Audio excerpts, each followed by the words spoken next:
In the sprawling tapestry of the cosmos, where nebulae painted strokes of incandescent gas and starlight pierced the inky blackness, the galactic concord maintained its dominion. This venerable coalition of elder races, their wisdom and technological prowess accumulated over eons, considered the vast expanse of the galaxy to be a largely charted and understood domain. Their long-range sensor networks, intricate webs of quantum entanglement, and gravitational wave detectors, hummed with the constant influx of data, meticulously cataloging celestial phenomena, tracking stellar movements, and diligently monitoring the faint signatures of nascent civilizations just beginning to stir in the cosmic cradle. Within the Concord's meticulously organized framework of scientific inquiry, certain regions of the galaxy were deemed less compelling, their characteristics well established, and their potential for harboring significant discoveries considered minimal. One such region was a sprawling, diffused nebula located in a relatively quiet spiral arm, far from the bustling galactic core and the known territories of other spacefaring species. This nebula, catalogued under a series of alphanumeric designations that held little significance in the Concord's vast databanks, was characterized by its low stellar density and the absence of any unusual energy signatures or gravitational anomalies. It was, in the Concord's assessment, a cosmic backwater, a region unlikely to yield any findings that would challenge their established understanding of the universe. It was within the confines of a relatively modest research outpost, nestled on a tidally locked moon orbiting a gas giant on the periphery of Concord space, that Dr. Eris Thorne pursued his somewhat idiosyncratic field of study, xenolinguistics, and the theoretical possibility of detecting and deciphering non-conventional forms of extraterrestrial communication. Eris was, by the standards of Concordian scientific circles, something of an anomaly. A human, a relatively young species that had only recently taken its tentative first steps beyond its home solar system, he possessed an intellectual curiosity that often bordered on the audacious. While his human colleagues within the Concord's scientific core tended to focus on more immediately practical applications of their knowledge, Eris was drawn to the more abstract and speculative realms of cosmic communication, a field often relegated to the fringes of mainstream research. His workspace, a compact and somewhat cluttered module within the research outpost, was a testament to his singular focus. Holographic displays flickered with complex linguistic algorithms and theoretical models of alien communication structures. Ancient texts and philosophical treatises on the nature of language and consciousness were interspersed with cutting-edge sensor analysis software interfaces. Eris, a man of medium build with perpetually rumpled hair and eyes that held a constant spark of intellectual inquiry, often spent countless cycles hunched over his console, lost in the labyrinthine complexities of his chosen field. For several standard Terran years, a faint and peculiar signal had been intermittently captured by the outpost's deep space listening arrays. This signal, originating from the aforementioned nebula deemed unremarkable by the Concorde, possessed characteristics that defied easy categorization. It was not the chaotic static of natural cosmic phenomena, nor did it exhibit the predictable patterns of known technological emissions. Instead, it presented as a complex, non-random sequence of energy fluctuations, a subtle whisper against the backdrop of the universe's constant hum. The outpost's automated systems, programmed to filter out anomalies and flag potentially significant events for review, had initially relegated the signal to a low-priority status. Its faintness and its origin from a seemingly barren region did not trigger any major alerts.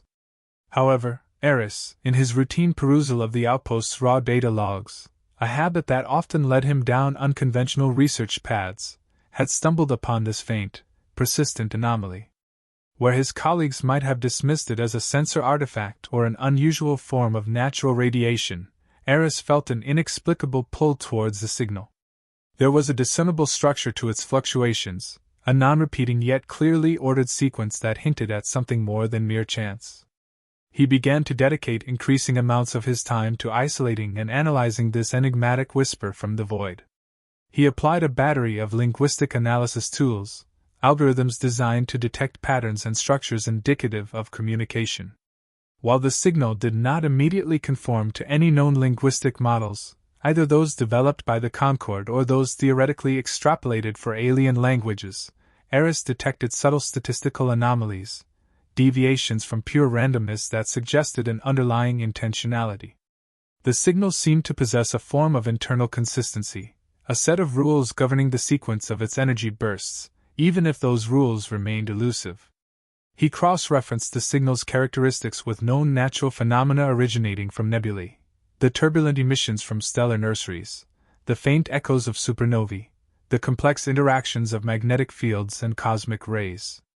None of these explanations seemed to adequately account for the signal's unique properties.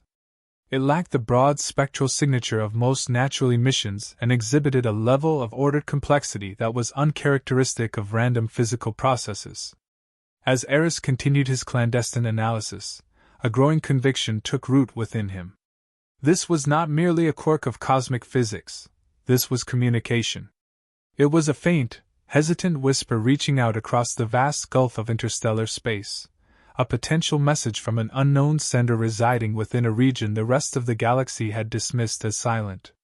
He knew that his interpretation flew in the face of the Concord's established understanding, but the subtle intricacies of the signal resonated with his deep-seated belief in the potential for diverse and unexpected forms of intelligence scattered throughout the cosmos.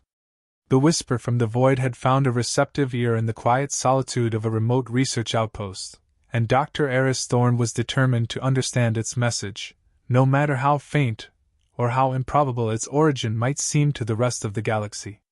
His journey into the unknown had just begun, sparked by a faint, persistent anomaly that the most powerful minds in the galaxy had chosen to ignore.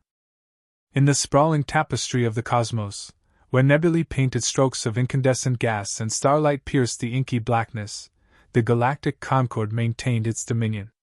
This venerable coalition of elder races, their wisdom and technological prowess accumulated over eons, considered the vast expanse of the galaxy to be a largely charted and understood domain.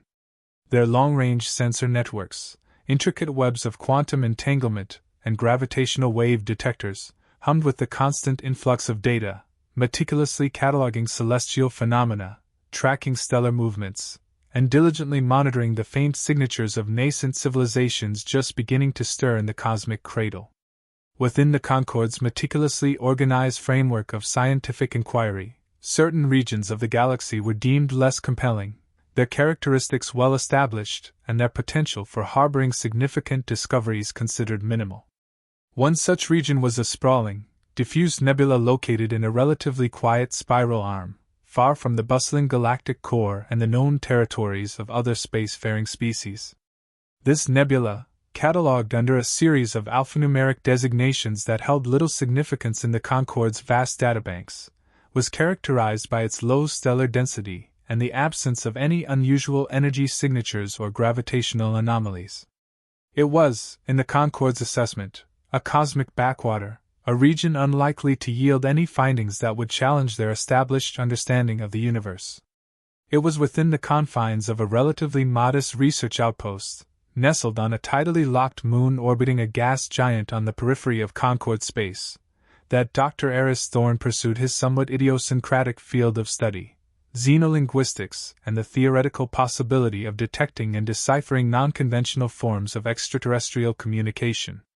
Eris was, by the standards of Concordian scientific circles, something of an anomaly. A human, a relatively young species that had only recently taken its tentative first steps beyond its home solar system, he possessed an intellectual curiosity that often bordered on the audacious. While his human colleagues within the Concord's scientific core tended to focus on more immediately practical applications of their knowledge, Eris was drawn to the more abstract and speculative realms of cosmic communication, a field often relegated to the fringes of mainstream research. His workspace, a compact and somewhat cluttered module within the research outpost, was a testament to his singular focus. Holographic displays flickered with complex linguistic algorithms and theoretical models of alien communication structures. Ancient texts and philosophical treatises on the nature of language and consciousness were interspersed with cutting-edge sensor analysis software interfaces. Eris, a man of medium build with perpetually rumpled hair and eyes that held a constant spark of intellectual inquiry, often spent countless cycles hunched over his console, lost in the labyrinthine complexities of his chosen field. For several standard Terran years, a faint and peculiar signal had been intermittently captured by the outpost's deep space listening arrays. This signal, originating from the aforementioned nebula deemed unremarkable by the Concorde, possessed characteristics that defied easy categorization. It was not the chaotic static of natural cosmic phenomena, nor did it exhibit the predictable patterns of known technological emissions. Instead, it presented as a complex, non-random sequence of energy fluctuations, a subtle whisper against the backdrop of the universe's constant hum.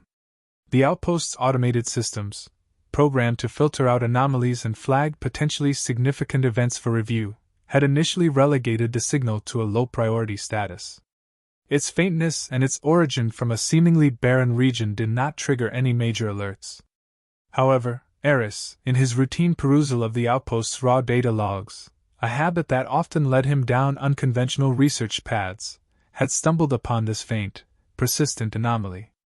Where his colleagues might have dismissed it as a sensor artifact or an unusual form of natural radiation, Eris felt an inexplicable pull towards the signal.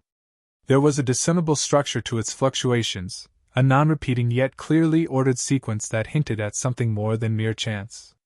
He began to dedicate increasing amounts of his time to isolating and analyzing this enigmatic whisper from the void. He applied a battery of linguistic analysis tools, algorithms designed to detect patterns and structures indicative of communication. While the signal did not immediately conform to any known linguistic models, either those developed by the Concorde or those theoretically extrapolated for alien languages, Eris detected subtle statistical anomalies, deviations from pure randomness that suggested an underlying intentionality. The signal seemed to possess a form of internal consistency, a set of rules governing the sequence of its energy bursts, even if those rules remained elusive. He cross-referenced the signal's characteristics with known natural phenomena originating from nebulae, the turbulent emissions from stellar nurseries, the faint echoes of supernovae, the complex interactions of magnetic fields and cosmic rays. None of these explanations seemed to adequately account for the signal's unique properties. It lacked the broad spectral signature of most natural emissions and exhibited a level of ordered complexity that was uncharacteristic of random physical processes. As Eris continued his clandestine analysis, a growing conviction took root within him. This was not merely a quirk of cosmic physics, this was communication. It was a faint, hesitant whisper reaching out across the vast gulf of interstellar space, a potential message from an unknown sender residing within a region the rest of the galaxy had dismissed as silent. He knew that his interpretation flew in the face of the Concorde's established understanding, but the subtle intricacies of the signal resonated with his deep-seated belief in the potential for diverse and unexpected forms of intelligence scattered throughout the cosmos. The whisper from the void had found a receptive ear in the quiet solitude of a remote research outpost, and Dr. Eris Thorne was determined to understand its message, no matter how faint or how improbable its origin might seem to the rest of the galaxy. His journey into the unknown had just begun, sparked by a faint, persistent anomaly that the most powerful minds in the galaxy had chosen to ignore. Within the towering crystalline structures that housed the Galactic Concorde's High Council on the ancient homeworld of the KRYL, Elder Theron presided with an air of imperturbable wisdom that had been cultivated over millennia. The KRYL, one of the founding species of the Concorde, possessed a collective consciousness that spanned generations, their understanding of the cosmos woven from the threads of countless individual lifetimes.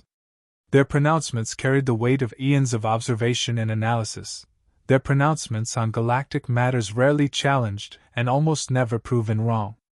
When the initial, somewhat frantic data packet from the remote human scientist, Dr. Eris Thorne, reached the High Council chambers, it was met with a collective ripple of mild curiosity, quickly followed by a wave of dismissive consensus.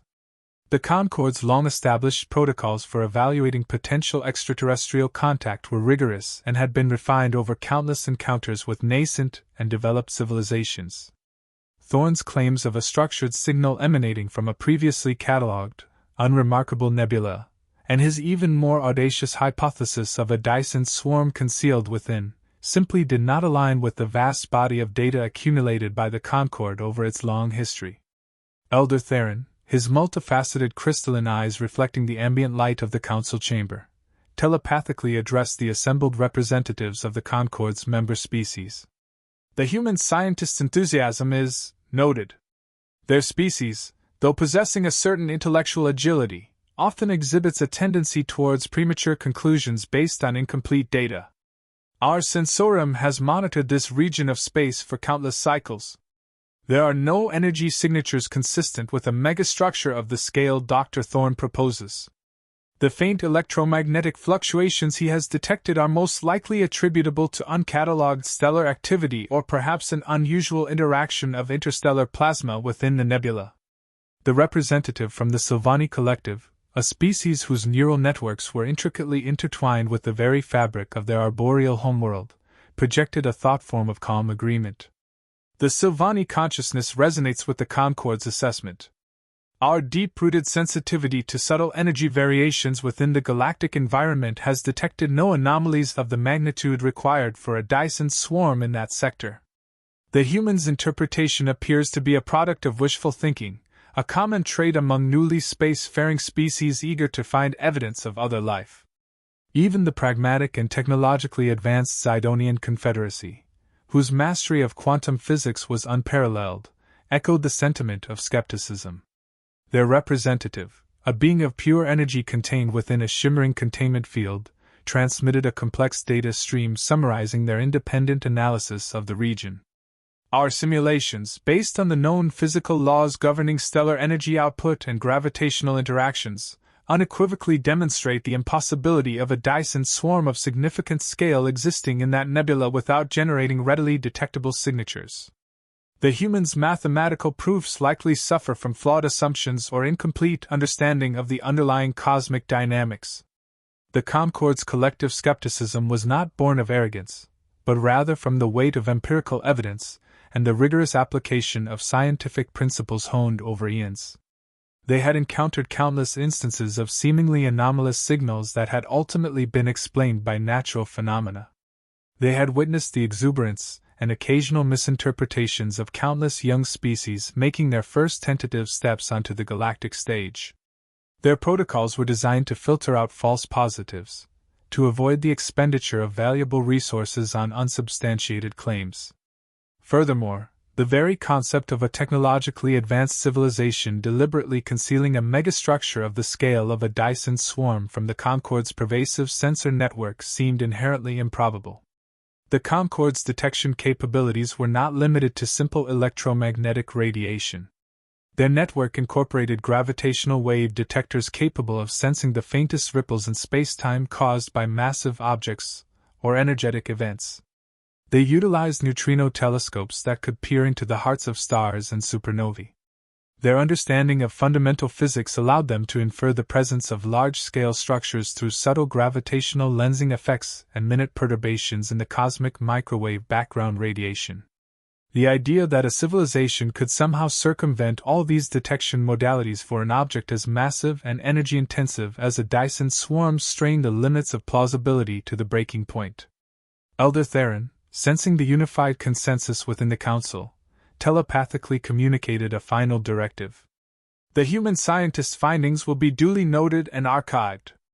However, no further resources will be allocated to investigating this claim at this time.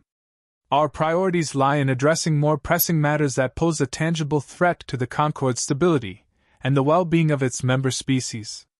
The KRYL elder gestured towards a holographic projection displaying the volatile border regions where tensions with the expansionist KRYL hegemony were escalating. The potential for conflict in the Gamma Quadrant demands our immediate and undivided attention. And so, the initial report from Dr. Eris Thorne was relegated to the Concorde's vast archives, categorized as an interesting but ultimately unsubstantiated anomaly. The weight of eons of observation, the rigor of established scientific principles, and the pressing concerns of galactic geopolitics all conspired to drown out the faint whisper that Eris had so keenly perceived. The Concorde, confident in its comprehensive understanding of the cosmos, continued its vigilant watch, unaware that in its unwavering skepticism, it had chosen to ignore a potential paradigm shift, a subtle tremor that could one day reshape the very landscape of the galaxy. The silent signal continued its journey, unheard by those who believed they had already heard everything the universe had to say. Despite the resounding dismissal from the Galactic Concord, Dr. Eris Thorne found himself unable to abandon the compelling enigma of the silent signal. The weight of the Concord's authority, the collective certainty of eons of accumulated knowledge, should have been enough to extinguish the flame of his inquiry. Yet the intricate patterns he had unearthed within the signal, the tantalizing hints of a profound intelligence operating beyond the Concord's current understanding, continued to resonate within him, fueling an unwavering sense of purpose. His small research module, once a place of quiet academic pursuit, transformed into a clandestine hub of focused investigation. Stripped of any official resources or support, Eris relied on his own ingenuity and the limited capabilities of the outpost's auxiliary systems. He rerouted processing power, tweaked sensor arrays beyond their intended parameters, and dedicated every spare moment to the painstaking task of further deciphering the alien whisper. The mathematical sequences he had identified continued to intrigue him. The prime number patterns, interwoven with complex algebraic relationships, suggested a level of abstract thought that transcended simple communication. It was as if the senders were not just conveying information but were also demonstrating fundamental principles, offering a glimpse into the very fabric of their understanding of the universe. Eris began to explore theoretical frameworks of mathematics and physics that lay far outside the Concord's established curriculum, delving into the speculative realms of higher-dimensional geometry and non-Euclidean mathematics, seeking a conceptual key that might unlock the deeper meaning embedded within the signal. The recurring geometric motifs within the signal also held a persistent fascination. The complex, multifaceted shapes, which seemed to defy easy translation into the three-dimensional reality familiar to most species, hinted at a perception of space-time that might be fundamentally different. Eris theorized that these geometric patterns could be a form of visual language, a way of conveying complex ideas or even sensory data through abstract spatial representations. He experimented with holographic projections and advanced visualization software, attempting to map these alien geometries onto frameworks that his human mind could intuitively grasp, searching for any flicker of recognition, any intuitive leap that might bridge the gap between his understanding and that of the signal's originators. As his research progressed, Eris began to cross-reference the signal's evolving patterns with astronomical events within the nebula.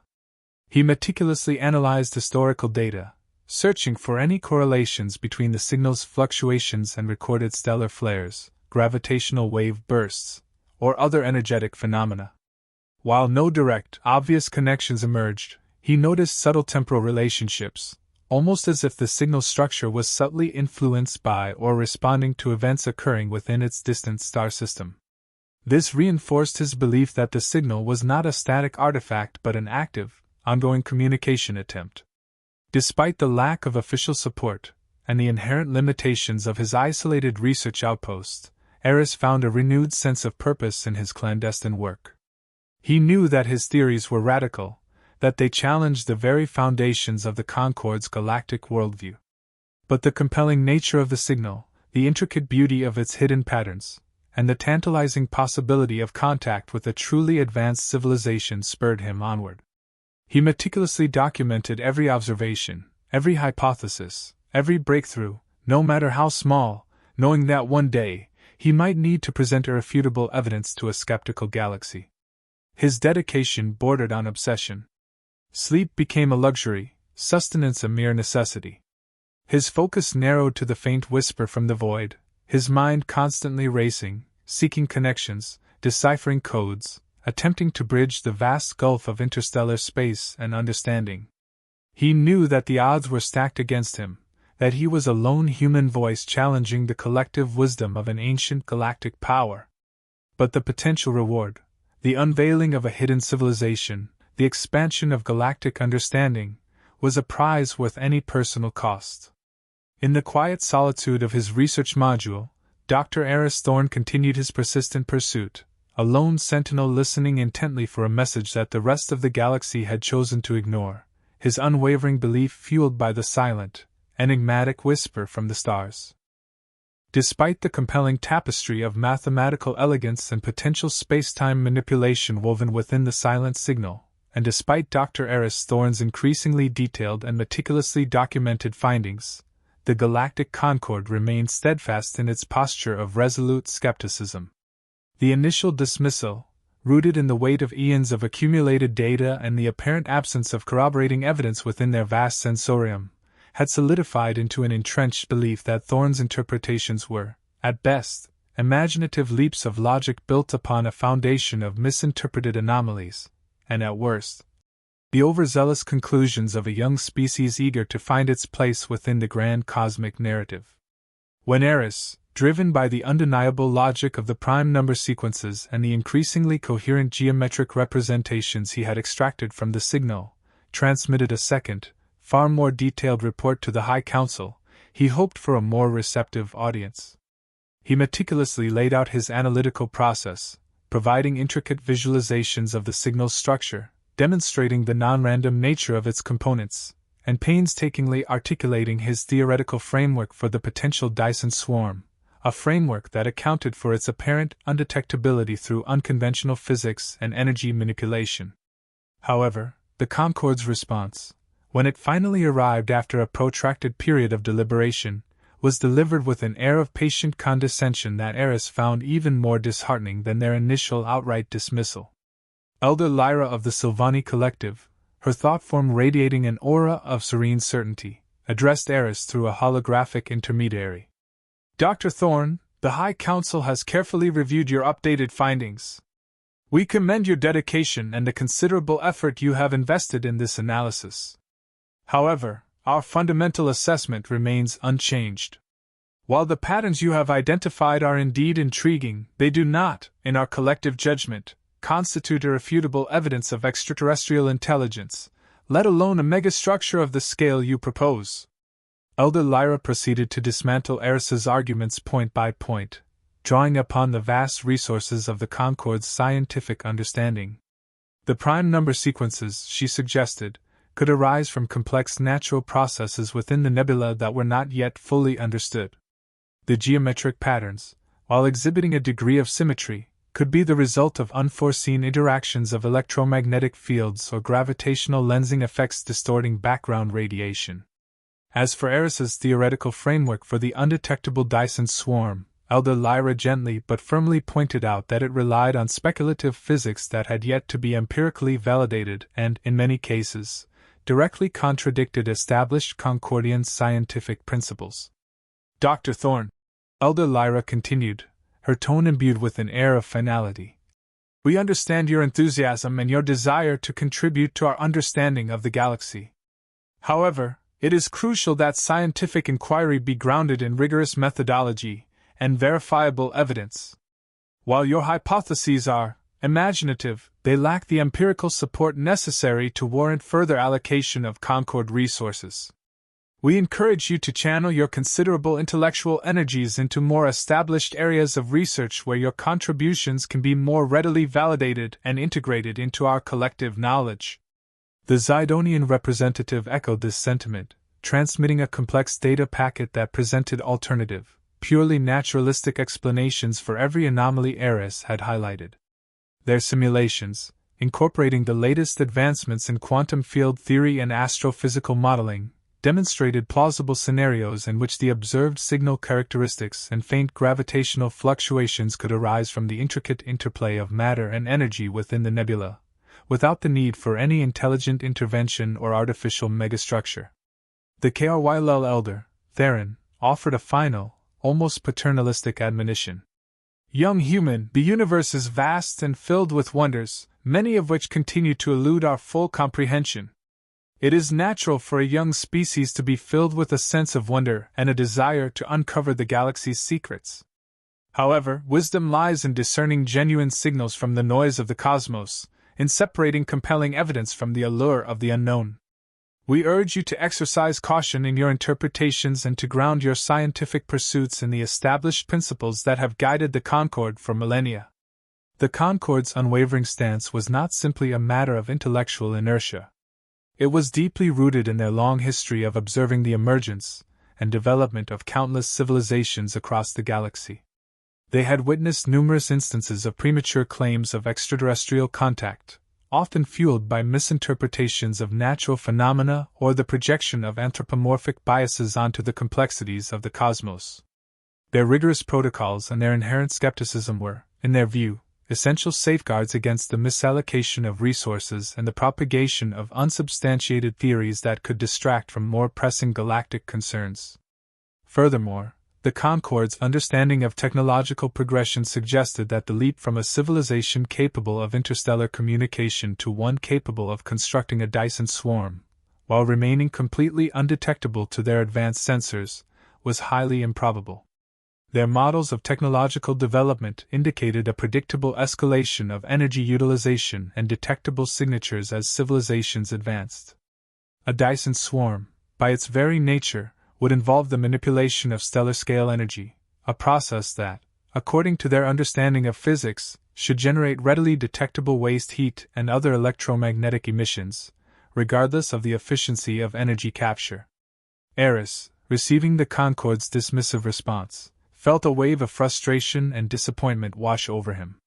He knew, with a certainty that resonated deep within his scientific intuition, that he was on the verge of a profound discovery.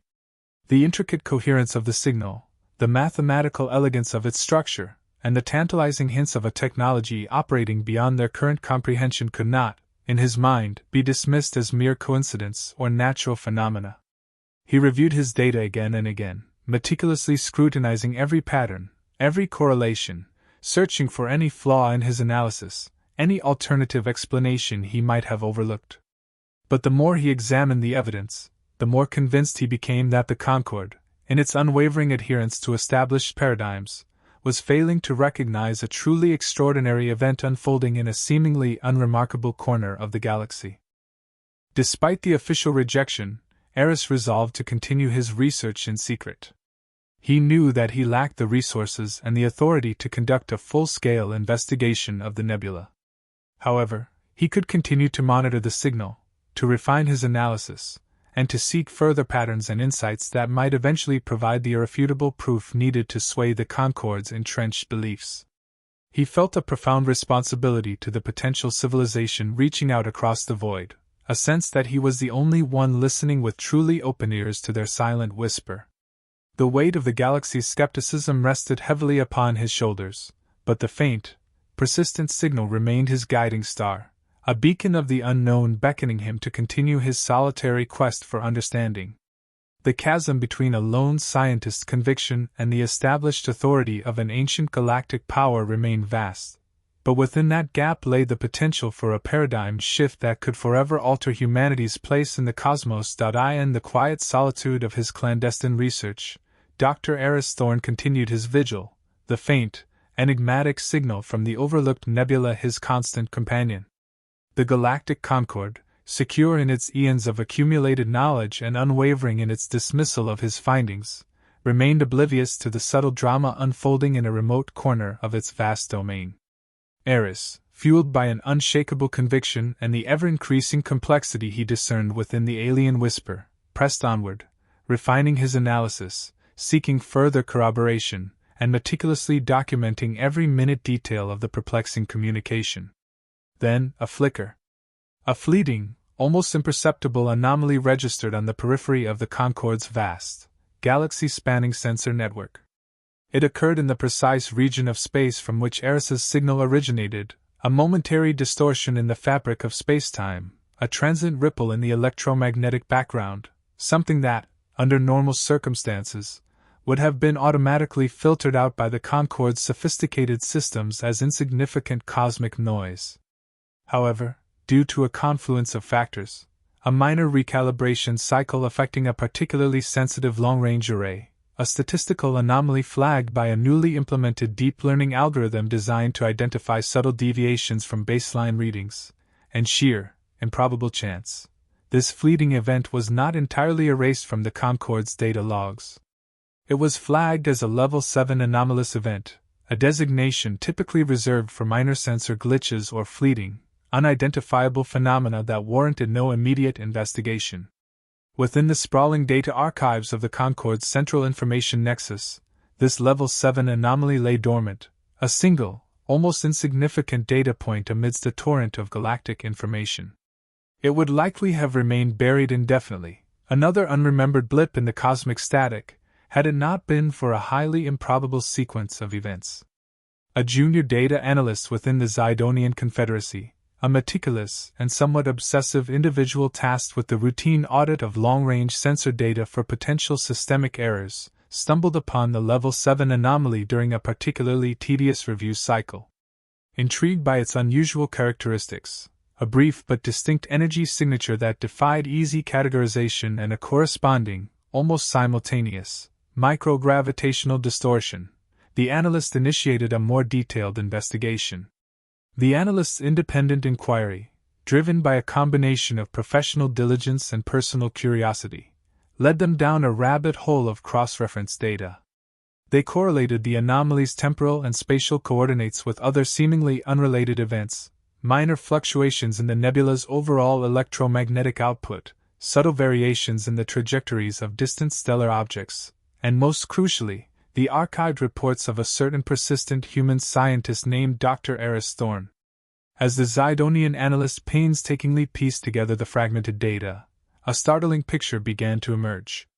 The characteristics of the fleeting anomaly, its unique energy signature, and the accompanying gravitational ripple, bore an uncanny resemblance to theoretical models of highly advanced propulsion systems, systems that operated on principles far beyond the Concorde's current understanding of physics, potentially involving localized manipulation of spacetime itself. Furthermore, the timing and location of this anomalous event coincided with periods of heightened activity within the signal that Thorne had been diligently tracking. The implications were profound and deeply unsettling. Could it be that the seemingly empty nebula was not so empty after all? Could it be that a civilization possessing technology far surpassing the Concorde's own had been operating undetected within their domain? And could the persistent, enigmatic signal that the Concorde had so readily dismissed be the key to unlocking this astonishing secret? The Zidonian analysts, their energy form flickering with a mixture of apprehension and excitement, bypassed standard reporting protocols and transmitted their findings directly to a mid-level science council within the Confederacy, a council known for its more open-minded approach to unconventional scientific inquiries. The report, initially met with skepticism and disbelief, quickly gained traction as more analysts within the Zidonian Confederacy independently verified the correlations and the theoretical plausibility of the advanced propulsion signature. The news of the potential anomaly rippled through the Zidonian Confederacy with a speed that belied their normally cautious and methodical nature. The implications of a technologically superior, undetected civilization operating within Concorde space sent shockwaves through their scientific and strategic communities. The Concorde's long-held assumption of technological supremacy was suddenly cast into serious doubt. Under intense pressure from the Zidonian Confederacy, the High Council of the Galactic Concorde reluctantly agreed to re-examine the data related to the nebula and Dr. Eris Thorne's persistent claims. A specialized task force, comprised of leading scientists and sensor analysis experts from across the Concorde's member species, was assembled to conduct a thorough and unbiased investigation. This time, with the Zidonians' compelling anomaly report as a crucial catalyst, the Concorde's analysis was far more rigorous and open-minded. They reanalyzed Thorne's signal data with fresh algorithms, specifically designed to look for non-conventional communication patterns and subtle energy signatures that might have been previously overlooked. They re-examined the historical sensor data from the nebula, this time paying particular attention to previously dismissed anomalies. As the task force delved deeper, a pattern began to emerge, a subtle tapestry of interconnected events that lent increasing credence to Thorne's seemingly outlandish theories. They discovered a series of faint, transient energy pulses within the nebula that correlated precisely with specific mathematical sequences within Thorne's signal. They identified subtle gravitational lensing effects that could be explained by the presence of a large, distributed mass, consistent with the theoretical structure of a Dyson swarm, if that structure were composed of materials or utilized energy manipulation techniques that minimized its direct electromagnetic signature. The fleeting anomaly detected by the Zidonian analyst was now recognized as potentially significant, a brief glimpse of a vessel utilizing an advanced propulsion system that momentarily breached the veil of whatever cloaking or stealth technology the civilization possessed. Its trajectory, when extrapolated, pointed directly towards the star system at the heart of the nebula. The weight of the accumulating evidence began to shift the Concorde's long-held skepticism. The seemingly impossible was starting to appear increasingly plausible. The faint whisper that Eris Thorn had so diligently pursued was no longer being dismissed as mere noise. It was now being recognized as a potential thread leading to a discovery of profound and potentially revolutionary significance. Elder Theron, his crystalline eyes reflecting a newfound sense of gravity, addressed the High Council. The preliminary findings of the task force are concerning. It appears that the human scientist, Dr. Thorne, may have indeed detected a structured communication emanating from the nebula in question. Furthermore, the Zidonian Confederacy's analysis of the anomalous energy signature suggests the presence of a technologically advanced civilization operating within that region, a civilization that has, until now, remained undetected by our sensorium. A palpable sense of unease rippled through the council chamber. The Concorde, for the first time in centuries, faced the unsettling prospect of the unknown operating within its own sphere of influence, a civilization whose technological capabilities might even surpass their own. The implications for the established galactic order were immense. The task force, now operating under the highest priority directives, initiated a comprehensive and covert surveillance operation of the nebula. They deployed advanced sensor probes utilizing non-conventional detection methodologies, attempting to penetrate whatever means the alien civilization was employing to remain hidden. They tasked Dr. Eris Thorne, under strict confidentiality protocols, to assist in the analysis of the ongoing signal, his unique insights now recognized as invaluable. Within days, the combined efforts of the Concorde Task Force and Eris Thorne yielded further astonishing discoveries. The signal was not merely a random broadcast, it exhibited clear patterns of directed communication, and Eris, with his deep understanding of its evolving structure, began to identify what appeared to be attempts at establishing a universal translator, rudimentary mathematical and logical concepts being conveyed through the intricate interplay of energy fluctuations and geometric representations.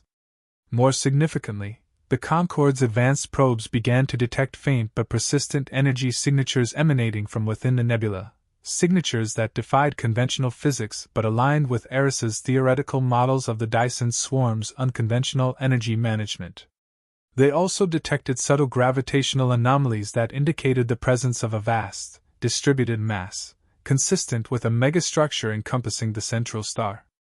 The fleeting glimpse of the advanced vessel, initially dismissed as an anomaly, now served as a stark reminder of the technological prowess of this hidden civilization. The Concorde realized with a dawning sense of humility that their long-held assumptions of galactic technological superiority had been shattered. They had encountered a species that had not only achieved interstellar travel and megastructure construction but had also mastered the art of concealment to an unprecedented degree. The silent signal, once ignored, was now the focus of intense scrutiny, the key to understanding a civilization that had managed to remain hidden in plain sight. Dr. Eris Thorne, the unconventional scientist whose persistent curiosity had defied the collective wisdom of an ancient galactic power, was no longer a voice in the wilderness but a central figure in a discovery that promised to reshape the galaxy's understanding of itself. The era of certainty had come to an abrupt end, replaced by a profound sense of wonder and a dawning realization of the vastness of the unknown that still lay hidden within the cosmic tapestry. The fleeting glimpse had opened a door to a new reality, a reality where the whispers of the void held secrets far more profound than the Concorde had ever imagined. The sixth part of the story had begun, not with a grand revelation, but with a subtle, almost mist, flicker that shattered eons of unwavering belief.